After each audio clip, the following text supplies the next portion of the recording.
Assalamualaikum warahmatullahi wabarakatuh. Saya Umi Ulfatun dengan NIM 195221123. Dalam mata kuliah metodologi studi Islam ini, saya akan menjelaskan tentang perspektif insider. Yang pertama, signifikasi pemikiran Knot. Pemikiran Knot yang melakukan pemetaan terhadap studi agama memiliki urgensi yang signifikan dalam memecahkan problem studi agama di institusi akademik, terutama dalam hal pendekatan dan metodologi yang hendak dipakai. Secara ilmiah, Kim Knot telah menelaah sejumlah karya dari para ilmuwan sebelumnya untuk melanjutkan kajiannya tentang studi Islam. Menurut Kim Knot, pengalaman keagamaan seseorang ditampilkan kemudian direspon oleh outsider dengan mempertimbangkan aspek-aspek subjektivitas dan objektivitas yang terpancar dalam pengalaman keagamaan yang didasari oleh sikap empati dan analisis kritis. Pada tataran ini, insider dan outsider saling berkontribusi keseimbangan perspektif dalam sejarah studi agama. Kemudian yang kedua, pengertian perspektif insider. Dalam pengertian umum, kata insider diartikan sebagai para pengkaji agama yang berasal dari agamanya sendiri atau orang dalam.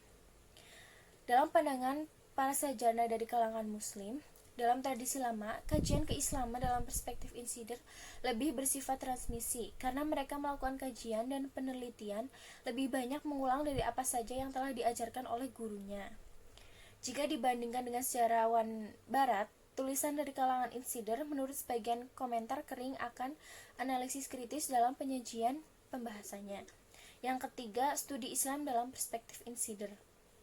Islam sebagai objek kajian senantiasa menarik seiring dengan perkembangan pendekatan, disiplin ilmu, dan metodologi.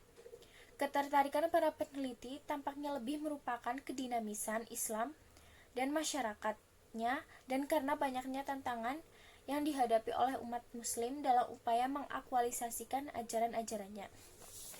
Kajian Islam dari kalangan insider lebih dalam lagi karena ingin memberikan respon Islam atas tantangan kontemporer. Pengkaji Islam dalam perspektif insider kini telah menunjukkan kecenderungan yang cukup kritis. Contohnya, kajian kritis tentang Islam yang dilakukan oleh Nash Hamid Abishaid dalam bukunya Naqd al-Khitab ad-Dini merupakan buku yang mengkaji tentang wacana agama dalam perspektif wacana Islam kritis.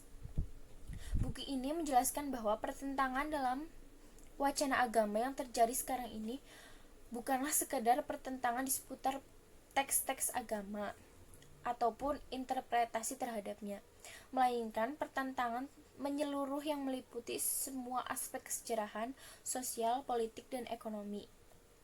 Pertentangan yang melibatkan kekuatan-kekuatan tahayul dan mitos atas nama agama dan juga pemahaman secara letterlek terhadap teks-teks agama.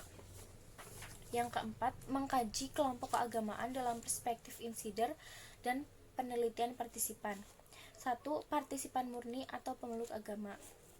Menurut Kim Knot, partisipan murni akan menghadapi keadaan atau kondisi sebagai berikut. A. Mengkaji dan menulis agama berdasarkan perspektif dalam atau insider. Yang B. Objektivitas tulisan bukan menjadi tujuan.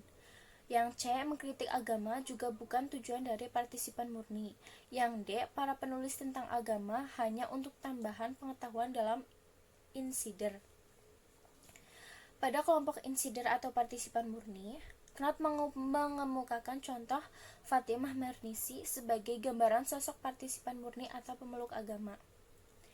Knot melihat ide Mernisi ketika menulis An Historical and Theological Enquiry pada tahun 1991 tentang perempuan dalam Islam. Dalam pengantar bukunya, Mernisi yang dikenal sebagai pegiat feminisme yang melakukan banyak kritisi sejumlah hadis misoginis dengan mengatakan sebagai wanita muslimah, kita harus mampu memasuki dunia modern dengan bangga dan kepala tegak guna mengembalikan harkat demokrasi dan hak asasi manusia. Mernisi menggunakan ukuran pendekatan studi agama atau sosiologi.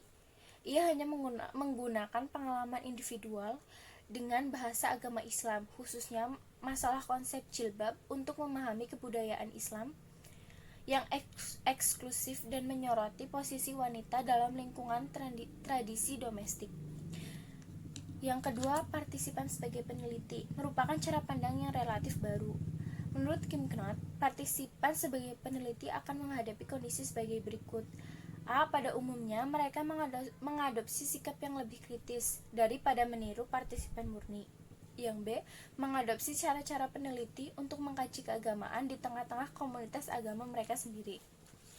Sebagai contoh, Samuel Hillman yang merasa tidak dapat mengatasi jarak, tidak dapat melarikan diri dari penghalang biografi yang tercermin dalam penggunaan pengalamannya baik yang dekat maupun jauh. Berulang kali Hillman menggunakan istilah-istilah seperti tradisi, budaya, teks suci daripada istilah dari Yahudi Ortodoks. Pengalaman keberagaman Hillman memang subjektif, namun Hillman melampaui deskripsi pengalaman partisipan yang menggambarkan perannya sebagai sosiologi modernis Yahudi Ortodoks. Dia menyarankan bahwa observasi atau orang lain dalam diri sendiri mampu membuat pemisahan. Dalam bukunya The Gate Behind the Wall, Hillman menulis tentang ketegangan yang belum terselesaikan antara dua dunianya, baik seorang Yahudi dan kapasitasnya sebagai sosiologi peneliti. Sedangkan Person menegaskan bahwa apapun kesulitannya, kedua posisi tersebut harus disikapi secara reflektif rasional. Collins juga menegaskan bahwa perbedaan antara insider-outsider menjadi tidak relevan ketika kita mengakui bahwa semua orang yang berpartisipasi, apakah beriman atau tidak, memberikan kontribusi pada pembangunan kemitraan secara sama. Collins menawarkan wacana modernis dengan meninggalkan pandangan dikotomis insider-outsider untuk meraih hasil yang lebih dinamis, di mana setiap orang adalah partisipan aktif dalam merumuskan narasi tentang agama. Mander lebih menikmati studi agama tentang bentuk penemuan diri. Demikian pemaparan materi tentang perspektif insider yang dapat saya sampaikan. Kurang lebihnya mohon maaf. Wabillahi taufiq wal hidayah. Wassalamualaikum warahmatullahi wabarakatuh.